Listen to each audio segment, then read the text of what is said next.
जीते हैं। कई बार राजा वीरभद्र सिंह जी ने चुनाव लड़े, हारे भी।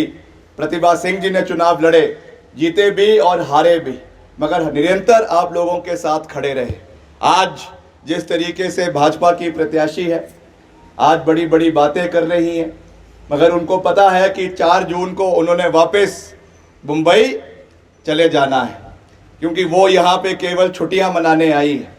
उनको इलाके की भौगोलिक परिस्थिति के बारे में कोई जानकारी नहीं है, उनको देश के इतिहास के बारे में कोई जानकारी नहीं है, उनको प्रदेश के बारे में कोई जानकारी नहीं है। मैं तो ये कहता हूं कि अगर वो अपने बिना कार्यकर्ताओं के आए, बिना भाजपा के कार्यकर्ताओं के आए मंच के ऊपर बिठा दिया, तो उनको ये नहीं पता होगा कि ये जोगिंदर नगर है कि सरका घाट है, कि ये जो है करसोग है। इस तरीके के भौगोलिक हाल हैं। तो ये ऐसे व्यक्ति जिनको हमारे लोगों के बारे में नहीं पता, कोई जानकारी इलाके की नहीं है, यहाँ के मुद्दों के बारे में नहीं पता, क्या क्या वो कहती हैं मंच के ऊपर, क्या क्या बातें करती हैं, वो आप सब जानते हैं। सोशल मीडिया में क्या क्या चीज़ें आती हैं, मुझे तो कुछ कहने की आवश्यकता नहीं है। सब लोग सब चीज़ें जानते हैं, सब बुद्धिजीवी है, इसलिए मैं उन चीज़ों के अंदर नहीं जाना चाहता हूँ। मैं तो उनको यही कहूँगा कि आपने बड़ा अच्छा मनोरंजन पिछले 1 महीने हम सब का किया, उसके लिए मंडी के लोगों की ओर से मैं आपका भी बहुत बहुत बधाई देता हूँ आपको, कि आपने यहाँ के लोगों का अच्छा मनोरंजन पिछले 1 महीने तक किया। मगर अब आपकी विदाई होना यहाँ से तय है, और जयराम जी आपकी खुद यहाँ से विदाई करेंगे, इसका भी मुझे पूरा विश्वास है, क्योंकि अंदर खाते भाजपा के लोग भी यही बोल रहे हैं कि कितनी जल्दी ये मुसीबत टले उतना अच्छा है। जो हाल आज भाजपा के नेताओं के करे हुए हैं उसका जिक्र तो अभी कर ही दिया, कि आगे आगे चले हुए हैं, पीछे जयराम जी को लंबा पा दिया। तो आज ये हाल, ये तो केवल एक इंस्टेंस हुआ, मगर आज ये हाल भाजपा के अंदर है।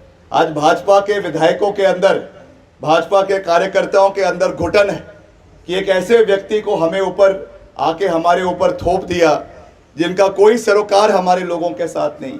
खास करके जब आपदा का दौरान था, वो कहाँ पे थी, हमारे बीच क्या उपस्थित थी, क्या लोगों को मिलने आई, उनका दुख दर्द जानने के लिए आई। कहती हैं कि मैं उस समय अभिनेत्री थी। आपको जानकर खुशी भी होगी और हैरानी भी होगी कि बॉलीवुड के जो एक बड़े स्टार हैं आमिर खान, उन्होंने बिना कुछ कहे प्रदेश सरकार को 25 लाख रुपए दिए, दान दिया, मगर उसके बारे में कोई ड्रामेबाजी नहीं करी। हमारे यहाँ से पूर्व में सांसद रहे पंडित रामस्वरूप शर्मा जी, स्वर्गीय रामस्वरूप शर्मा जी, ये भी आज एक चिंता का विषय है। हम उनका बतौर सांसद, 2 बार वो सांसद रहे, उनका बहुत मान सम्मान करते हैं, मगर आज तक भारतीय जनता पार्टी ने, क्या कारण है कि उनके मृत्यु के कारणों को खोज करने के लिए कोई एसआईटी का गठन नहीं किया। ये एक बड़ा विषय है जिसके बारे में जवाबदेही भारतीय जनता पार्टी की सरकार की बनती है, कि केंद्र में इतने बड़े नेता जो 16 लाख लोगों का प्रतिनिधित्व कर रहे थे, किन संदिग्ध परिस्थितियों में उनकी मृत्यु हुई, क्यों उसके ऊपर कोई इंक्वायरी नहीं हुई, क्यों उसके ऊपर कोई एसआईटी नहीं बिठाई गई, क्यों उसके ऊपर एक छोटी सी तफ्तीश भी, प्रीलिमिनरी इन्वेस्टिगेशन भी नहीं की गई और सीधे उस केस को बंद कर दिया गया। ये आज एक बड़ा प्रश्न है। कोई छोटा व्यक्ति भी अगर किसी की मृत्यु होती है, उसमें भी एफआईआर होती है। हमारा सांसद जो 2 बार यहाँ से चुने गए, उनके ऊपर, उनकी मृत्यु के ऊपर कोई भी ऐसी इंक्वायरी ना होना, ये इस चीज़ को दर्शाता है कि कुछ ना कुछ इसमें हुआ है, जो ये चाहते हैं कि बाहर ना निकले।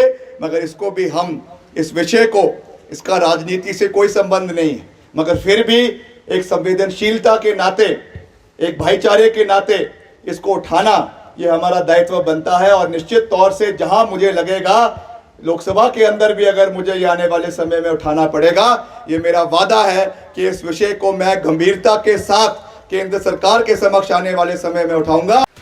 एग्जिट पोल 2024 1 जून शाम 6 बजे से, लोकसभा चुनाव के नतीजे 4 जून सुबह 7 बजे से। देखिए चुनाव नतीजों से जुड़ी हर खबर सबसे पहले, सबसे सटीक, केवल अमर उजाला पर, amarujala.com।